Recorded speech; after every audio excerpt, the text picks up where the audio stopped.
ನಮಸ್ಕಾರ. ವೇದಿಕೆಯಲ್ಲಿರುವಂತಹ ಗಣ್ಯಾತಿಗಣ್ಯ ಅತಿಥಿಗಳೇ, ವೇದಿಕೆಯ ಮುಂಭಾಗದಲ್ಲಿರುವ ಸಹೋದರ ಸಹೋದರಿಯರೇ, ಭಾಷಣಕ್ಕೆ ಹೋಗುವುದಿಲ್ಲ, ಒಂದೆರಡು ನನ್ನ ಅನಿಸಿಕೆ ಮಾತ್ರ ಹೇಳಲಿಕ್ಕೆ ಎದ್ದು ನಿಂತಿರುವುದು. ಒಂದು ಅತ್ಯುತ್ತಮವಾದ ಒಂದು ಸಂಸ್ಥೆಯ ಪರಿಚಯ ಮಾಡಿಕೊಳ್ಳಲಿಕ್ಕೆ ನಮಗೆ ತುಂಬ ಸಂತೋಷ ಆಯಿತು. ಅಂತರಂಗ ಬಹಿರಂಗ ಶುದ್ಧತೆ ನಮ್ಮನ್ನು ದೈವತ್ವಕ್ಕೆ ಕೊಂಡೊಯ್ಯುತ್ತದೆ ಅಂತ ಗಾಂಧೀಜಿ ಹೇಳುತ್ತಾರೆ. ಅಂತರಂಗ ಬಹಿರಂಗ ಶುದ್ಧತೆ ನಮ್ಮನ್ನು ದೈವತ್ವಕ್ಕೆ ಕೊಂಡೊಯ್ಯುತ್ತದೆ ಅಂತ. ನನ್ನ ಪ್ರಕಾರ ಈ ಒಂದು ಸಂಸ್ಥೆಯವರು ಈ ಕಾರ್ಯಕ್ರಮವನ್ನು ಅಂತರಂಗದ ಶುದ್ಧತೆಯಿಂದ ರೂಪಿಸಿದ್ದೀರಿ ಅಂತ ನನಗಿಲ್ಲಿ ಬಂದು ನೋಡಿದರೆ ಗೊತ್ತಾಯಿತು. ಅದಕ್ಕಾಗಿ ಈ ಭಾರತ್ ಸೋಷಿಯಲ್ ವೆಲ್ಫೇರ್ ಟ್ರಸ್ಟ್ ಮತ್ತು ಗ್ರಾಮ ಪಂಚಾಯತನ್ನು ಅಭಿನಂದಿಸುತ್ತೇನೆ. ನಮ್ಮ ಪಂಚಾಯತ್ ವ್ಯಾಪ್ತಿಯಲ್ಲಿ ನಡೆದ ಅತ್ಯುತ್ತಮ ಕಾರ್ಯಕ್ರಮಗಳಲ್ಲಿ ಇದು ಒಂದು ಅಂತ ನಾನು ಹೇಳಲಿಕ್ಕೆ ಇಚ್ಛಪಡುತ್ತೇನೆ. ಯಾಕೆಂದರೆ ಇವತ್ತು ಲೋಕದಲ್ಲಿ ಸಮಾಜದಲ್ಲಿ ಎಲ್ಲ ಕಾರ್ಯಕ್ರಮಗಳು ಏನೋ ಒಂದು ಉದ್ದೇಶ ಇಟ್ಕೊಂಡು, ಆದರೆ ಹೆಚ್ಚಾಗಿ ಜನಹಿತ ಕಡಿಮೆ ಇರ್ತದೆ, ಕಾರ್ಯಕ್ರಮ ಮಾಡುವವರ ಹಿತ ಜಾಸ್ತಿ ಇರ್ತದೆ. ಆದರೆ ಇಲ್ಲಿ ನಾನು ನೋಡಿಕೊಂಡಾಗೆ ಕಾರ್ಯಕ್ರಮ ಮಾಡಿದವರ ಹಿತ ಅಲ್ಲ, ಇದು ಸಂಪೂರ್ಣವಾಗಿ ಜನಹಿತ ಅಂತ ನನಗೆ ಮನಸ್ಸಿಗೆ ಬಂದಿದೆ. ನಾನಿಲ್ಲಿ ಬಂದಾಗ ಒಳಗೆ ಹೋಗಿ ನೋಡಿದೆ, ನಿಮ್ಮ ಟೀಚರ್ ಇದ್ದು ಅಥವಾ ನಿಮ್ಮ ಸಂಸ್ಥೆಯ ಪರಿಚಯ ಪುಸ್ತಕಕ್ಕಿಂತ ಹೆಚ್ಚು ಅಲ್ಲಿ ಅವರು ಮಾಡಿದ ಕರಕುಶಲ ಕೆಲಸದಿಂದ ಹೆಚ್ಚು ನನಗೆ ಗೊತ್ತಾಯಿತು. ಯಾಕೆಂದರೆ ಒಬ್ಬ ವ್ಯಕ್ತಿಯ ಪರಿಚಯ ಆಗೋದು ಮಾತಿನಿಂದ ಅಲ್ಲ, ಅವರ ಕಾರ್ಯದಿಂದ. ಕಾರ್ಯ ಮಾತನಾಡಬೇಕು ಅಂತ. ಈಗ ಅಲ್ಲಿದ್ದು ನಿಮ್ಮ 3 ತಿಂಗಳ ಕಾರ್ಯ ಮತ್ತು ಈ ಪುಸ್ತಕದಲ್ಲಿ ಕೆಲವು ಕಾರ್ಯ ನೋಡಿದಾಗ ನನಗೆ ಬಹಳ ಸಂತೋಷ ಆಯಿತು. ಕಾಯಕವೇ ಕೈಲಾಸ. ನಾವು ಹೆಚ್ಚು ಕಾಯಕವನ್ನು ಇಷ್ಟಪಡುವವರು. ಅಂದರೆ ಮಹಾತ್ಮ ಗಾಂಧಿ ಹೇಳುತ್ತಾರೆ, ಮೊದಲು ಕೆಲಸ, ಆಮೇಲೆ ಮಾತು, ಸ್ವಲ್ಪ ಮಾತು, ಹೆಚ್ಚು ಕೆಲಸ, ಆಡಿದ್ದನ್ನು ಮಾಡಿ ತೋರಿಸಬೇಕು ಅಂತ. ಈ ಸಂಸ್ಥೆಯವರು ಇದನ್ನು ಮಾಡಿದಾಗೆ ಕಾಣ್ತಿದ್ದಾರೆ. ಅಧ್ಯಕ್ಷರು ಬಹಳ ಸ್ವಲ್ಪ ಚಿಂತಕರು, ಸ್ವಲ್ಪ ಜನಸ್ನೇಹಿ, ಎಲ್ಲ ಒಳ್ಳೆ ತತ್ವ ಅಳವಡಿಸಿಕೊಂಡಿದ್ದಾರೆ. ಈ ಕಾರ್ಯಕ್ರಮದ ಯಶಸ್ಸಿಗೆ ಕಾರಣ ಮುಖ್ಯ 3 ಅಂಶಗಳು: clarity in mind, purity in heart, sincerity in action. ಇದನ್ನು 3 ಇತ್ತು. ಅಸೂರುದ್ದೀನ್ ನನಗೆ ಫೋನ್ ಮಾಡಿದರು. ಇಲ್ಲಿ ಬಂದು ನೋಡ್ತೇನೆ, ಕಾರ್ಯಕ್ರಮ ಒಂದು ಹೇಳಲಿಕ್ಕೆ ಚಿಕ್ಕ ಕಾರ್ಯಕ್ರಮ, ಆದರೆ ಇದು ಚಿಕ್ಕದೊಂದೇನು ನೋಡಲಿಲ್ಲ, ಭಾಳ ದೊಡ್ಡ ಕಾರ್ಯಕ್ರಮ, ಒಂದು ಕಲಿಕಾ ಹಬ್ಬದ ಥರ ನೀವು ಮಾಡಿದ್ದೀರಿ. ನಾನು ನೋಡ್ತೇನೆ, ಬಹಳ ಕ್ರಮದಲ್ಲಿ ಜೋಡಿಸುವುದು ಬರುವುದು ಮಾತಿಲ್ಲ, ಎಲ್ಲ ಕೆಲಸ ಮಾಡ್ತಿದ್ದಾರೆ. ಒಬ್ಬರು ಇಲ್ಲಿ ಕೇಳಿದೆ, ನೀವು ಸ್ಟೂಡೆಂಟ್ ಅಲ್ವಾ ಅಂತ ಕೇಳಿದಾಗ, ಅಲ್ಲ ನಾನು 5 ಮಕ್ಕಳ ತಾಯಿ ಹೇಳಿದರು. ಅದು ನನಗೆ ಮತ್ತೆ ಖುಷಿ ಆಯಿತು. ನಾನು ಹೇಳಿದೆ, 5 ಮಕ್ಕಳ ತಾಯಿ ಇರಲಿ, 6 ಮಕ್ಕಳ ತಾಯಿ ಇರಲಿ, ನಾವು ಸ್ಟೂಡೆಂಟ್ ಆಗಿರಬೇಕು. ಸ್ಟೂಡೆಂಟ್ ಅಂತ ಹೇಳಿದ ಕೂಡಲೇ ನಮಗೇನೋ ಮನಸ್ಸು ಒಳಗೆ ಒಂದು ಉಲ್ಲಾಸ ಉತ್ಸಾಹ ಬರುತ್ತೆ. ಯಾವಾಗಲೂ ಮನಸ್ಸಲ್ಲಿ ಉಲ್ಲಾಸ ಉತ್ಸಾಹ ಇರಬೇಕು. ಇಲ್ಲಿ ದಯವಿಟ್ಟು ನೀವು ಇದು ತುಂಬ ಒಳ್ಳೆಯ ಘನ ಉದ್ದೇಶ ಇಟ್ಟುಕೊಂಡು ಕಾರ್ಯಕ್ರಮ ರೂಪಿಸಿದ್ದಾರೆ. ದಯವಿಟ್ಟು ಇದನ್ನು ಕಲಿತವರು, ನೀವು ಕಲ್ತಿದ್ದೀರಿ, ಅದನ್ನು ಬಳಸಿ ಮತ್ತು ಬೆಳೆಸಿ. ಕಲಿಕೆಯೇ ಆಗಿದೆ, ಕಲಿತಿದ್ದೀರಿ, ಅದನ್ನು ಬಳಸಬೇಕು, ಬೆಳೆಸಬೇಕು. ನೀವು ಬೆಳೆಯಬೇಕು, ಸಂಸಾರ ಬೆಳೆಯಬೇಕು, ಸುಸ್ಥಿರ ಜೀವನೋಪಾಯ ಆಗಬೇಕು.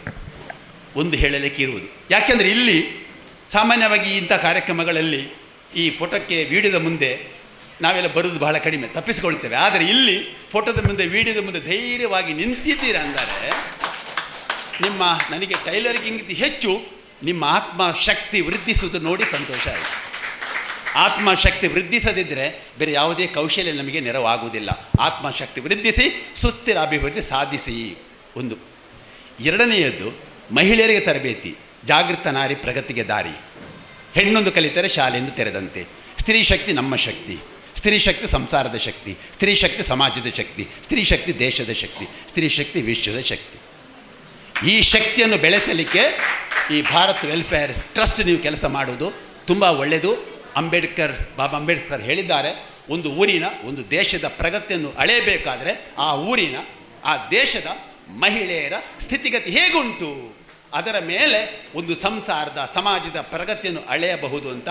ನಮ್ಮ ಊರಿನ, ನಮ್ಮ ಮನೆಯ ಮಹಿಳೆಯರಿಗೆ ಒಂದು ಪ್ರಗತಿ ಬಾರದಿದ್ದರೆ, ಶಕ್ತಿ ಬಾರದಿದ್ದರೆ ನಮ್ಮ ಸ್ಥಿರವಾದ ಬದುಕು ಆಗುವುದಿಲ್ಲ ಅಂತ ಹೇಳಿ, ನಿನ್ನ ಮುಂದೆ ನಾವು ಮಾಡಬೇಕಂದ್ರೆ ನಾವೆಲ್ಲ ಸೇರಿ ನಮ್ಮ ಮನೆಯನ್ನು ಕಸಮುಕ್ತ, ನಶಮುಕ್ತ, ಹಿಂಸಾಮುಕ್ತ, ಕಸಮುಕ್ತ, ನಶಮುಕ್ತ, ಹಿಂಸಾಮುಕ್ತ ಮಾಡದಿದ್ದರೆ ನಮಗೆ ಏನೇ ಸಂಪತ್ತು, ಕೌಶಲ, ವಿದ್ಯೆ ಬುದ್ಧಿ ಏನಿದ್ದರೂ ಈ 3 ನಮ್ಮ ಒಳಗೆ, ನಮ್ಮ ಸಂಸಾರದಲ್ಲಿ, ನಮ್ಮ ಸಮಾಜದಲ್ಲಿ ಇದ್ದರೆ ನಮ್ಮನ್ನು ನಿಧಾನಕ್ಕೆ ಸದ್ದಿಲ್ಲದೆ ನಮ್ಮನ್ನು ಪರಲೋಕಕ್ಕೆ ಕೊಂಡು ಹೋಗುತ್ತದೆ.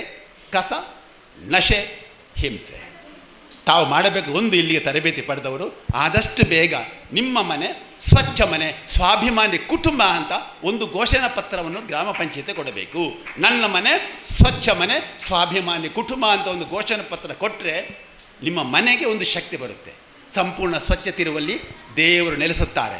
ಇದೇ ಊರಲ್ಲಿ ಇಸ್ಮಾಯಿಲ್ ಕಣಂತೂರು ಅಂತ ಒಬ್ಬರಿದ್ದಾರೆ, ಗುಜಿರಿ ವ್ಯಾಪಾರಿ. ಆದರೆ ಗುಜಿರಿ ವ್ಯಾಪಾರ ಅಲ್ಲ, ಅವರು ಗಾಂಧಿವಾದಿಂದ ನಾವು ಹೇಳುವುದು.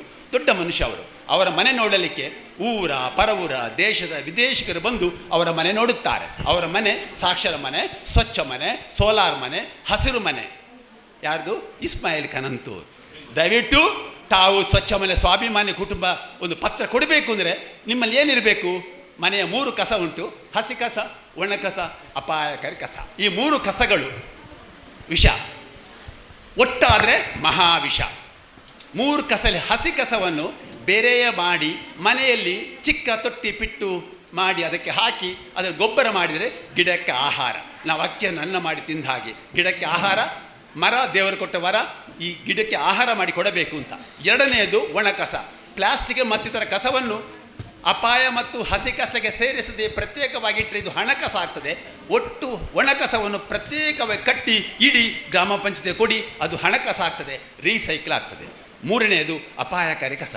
ಅದರಲ್ಲಿ ಅಪಾಯದಲ್ಲಿ ಬೇರೆ ಬೇರೆ ಕಸ ಉಂಟು. ನಿಮ್ಗೆ ಗೊತ್ತಿರ್ಬೋದು, ಪುಡಿಯಾದ ಗ್ಲಾಸುಗಳು, ಮತ್ತೊಂದು ಪಾಯ್ಸನ್ ಸಂಬಂಧಪಟ್ಟದ್ದು. ಆದರೆ ಮಹಾ ಅಪಾಯಕಾರಿ ಕಸ ಯಾವುದಂದರೆ ಸ್ಯಾನಿಟರಿ ಪ್ಯಾಡ್ ಮತ್ತು ಡೈಪರ್ಸ್.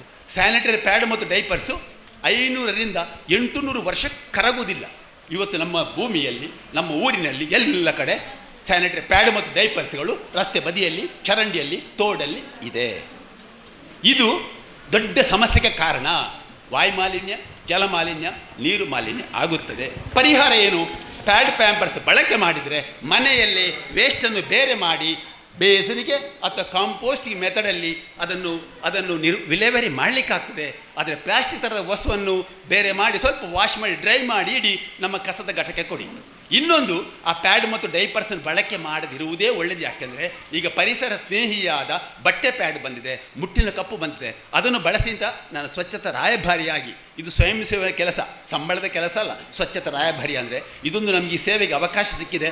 ದಯವಿಟ್ಟು ನಾವು ಇಲ್ಲಿ ಸೇರಿ ಎಲ್ಲರೂ, ಭಾರತ್ ವೆಲ್ಫೇರ್ ಸೊಸೈಟಿ ಟ್ರಸ್ಟ್, ನಾವೆಲ್ಲ ಸೇರಿ ಬಾಳೆಪುಣಿಯನ್ನು ಆದಷ್ಟು ಬೇಗ ಕಸಮುಕ್ತ ಬಾಳೆಪುಣಿ, ಕ್ಯಾನ್ಸರ್ ಮುಕ್ತ ಬಾಳೆಪುಣಿ, ಸ್ವಚ್ಛ ಬಾಳೆಪುಣಿ ಮಾಡಲಿಕ್ಕೆ ಭಾರತ್ ಸೋಷಿಯಲ್ ವೆಲ್ಫೇರ್ ಟ್ರಸ್ಟ್ನ ಸಹಯೋಗವನ್ನು ಕೂಡ ನಾನು ನಿಮ್ಮ ಹತ್ರ ಕೇಳ್ತಾ ಇರುವುದು. ಅತ್ಯುತ್ತಮವಾದ ಕಾರ್ಯಕ್ರಮ. ಸ್ವಚ್ಛತೆಯ ಸಮೃದ್ಧಿ, ಸ್ವಾಭಿಮಾನಕ್ಕಾಗಿ ಸ್ವಚ್ಛತೆ. ಸ್ವಚ್ಛತೆ ಎಲ್ಲಿದೆಯೋ ಅಲ್ಲಿದೆ ಆರೋಗ್ಯ. ಸಂಪೂರ್ಣ ಸ್ವಚ್ಛತೆ ಇರುವಲ್ಲಿ ದೇವರು ನೆಲೆಸುತ್ತಾರೆ. ವಿಷಕಾರಿ ಪ್ಲಾಸ್ಟಿಕ್ ಅಪಾಯಕಾರಿ, ಅಪಾಯಕಾರಿ ಪ್ಲಾಸ್ಟಿಕ್ ವಿಷಕಾರಿ. ಪ್ಲಾಸ್ಟಿಕ್ ಚೀಲ ಬಿಡೋಣ, ಬಟ್ಟೆ ಚೀಲ ಹಿಡಿಯೋಣ. ಪ್ಲಾಸ್ಟಿಕ್ ಪ್ರೀತಿ, ಪ್ರಾಣಕ್ಕೆ ಭೀತಿ. ಪ್ಲಾಸ್ಟಿಕ್ ತೋರಣ, ತಂದೀತು ಮರಣ. ಮುಂದಿನ ದಿನಗಳಲ್ಲಿ ಆದಷ್ಟು ನೀವು ಪೇಪರ್ ಪ್ಲೇಟು ಬೇಡ, ಪೇಪರ್ ಲೋಟ ಬೇಡ, ಪ್ಲಾಸ್ಟಿಕ್ ಸ್ಪೂನ್ ಬೇಡ. ಪೇಪರ್ ಲೋಟ ಬೇಡ, ಪೇಪರ್ ಪ್ಲೇಟ್ ಬೇಡ, ಪ್ಲಾಸ್ಟಿಕ್ ಸ್ಪೂನ್ ಬೇಡ, ಹಾಗೆ ಬಾಟ್ಲು ನೀರೂ ಬೇಡ. ಒಂದು ಬಾಟ್ಲ್ ನೀರಲ್ಲಿ 350 ಮೈಕ್ರೋ ಪ್ಲಾಸ್ಟಿಕ್ ಇದೆ. ಅದಕ್ಕಾಗಿ ಆದಷ್ಟು ನೀವು ಮನೆ ನೀರನ್ನು ಕೊಂಡೋಗಿ, ನೀರು ಬೇಕು ಅಂದರೆ ಸ್ವಲ್ಪ ಡ್ರಮ್ಮಲ್ಲಿ ತಂದು ಆದಷ್ಟು ಸ್ಟೀಲ್ ಲೋಟದಲ್ಲಿ ಕುಡಿಲಿಕ್ಕೆ ಶುರು ಮಾಡಿ. ಬಾಟ್ಲಿಯನ್ನು ನೀವು ಎತ್ತಿ ಕುಡಿದರೆ ಒಂದು ರೀತಿ, ಕಚ್ಚಿ ಕುಡಿದ್ರೆ ಇನ್ನೊಂದು ರೀತಿ. ಕಚ್ಚಿ ಕುಡಿದ್ರೆ ಹೆಚ್ಚು ಮೈಕ್ರೋ ಪ್ಲಾಸ್ಟಿಕ್ ಹೋಗುತ್ತೆ. ಅದಕ್ಕಾಗಿ ಈ ಸ್ವಚ್ಛತೆಯ ಪ್ರಜ್ಞೆ ನಾವು ಹೆಚ್ಚು ಬೆಳೆಸಿಕೊಳ್ಬೇಕು ಅಂತ ಹೇಳುತ್ತಾ, ಈ ನಮ್ಮ ಕಾರ್ಯಕ್ರಮದಲ್ಲಿ ಸ್ವಚ್ಛತೆಯ ಕೆಲವು ಸಂಗತಿ ಹೇಳಲಿಕ್ಕೆ ಅವಕಾಶ ಕೊಟ್ಟಂಥ ಈ ಎರಡೂ ಸಂಸ್ಥೆಗಳಿಗೆ ನಾನು ವಂದನೆ ಸಲ್ಲಿಸಿ ನನ್ನ ಮಾತನ್ನು ಮುಗಿಸ್ತೇನೆ. ನಮಸ್ಕಾರ.